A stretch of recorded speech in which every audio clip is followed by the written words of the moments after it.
నటి జత్వాని విద్యాసాగర్ బ్లాక్మెయిల్ చేశారు, కేసు నమోదు చేయాలని సిపిని కోరిన మహిళా సంఘాలు అన్నటువంటి వార్తని హైలైట్ చేశారు. ఇకపోతే కోర్టుకు రావడానికి జగన్కి నామోషి అన్నటువంటి వార్తని ఇక్కడ కూడా హైలైట్ చేశారు.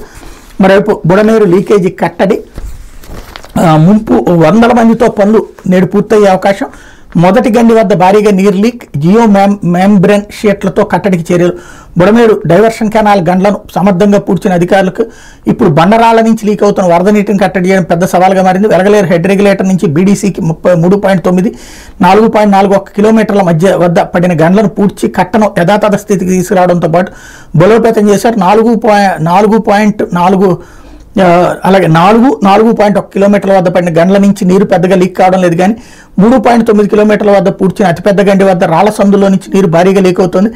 వరద రోడ్ ఎక్కడే అధికంగా ఉండటంతో లీకులు ఆగడం లేదు. పైగా అది ఆది సోమవారాల్లో వర్షం పడుతూనే ఉండటంతో ఆటంకంగా మారింది.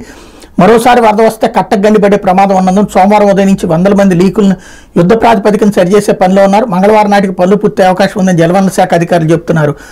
రెస్క్యూ టీంలో 3 వ్యక్తులు ఆక్సిజన్ సిలిండర్లు ధరించి నీళ్ల లోతుకు వెళ్లి లీకుల వద్ద పట్టాను కప్పుతున్నారు. శాంతినగర్ కౌలూరు వంతెన వద్ద రైట్ ట్యాంక్ మీద సిద్ధంగా ఉంచిన ఇసుక బ్యాగులను 2 మరబోట్లో గండ్ల వద్దకు తరలిస్తున్నారు. నీరు లీక్ అవుతున్న కట్ట మీద లోపల పక్కన జియో మెంబ్రేన్ షీట్లు పట్టాలు పరుస్తున్నారు.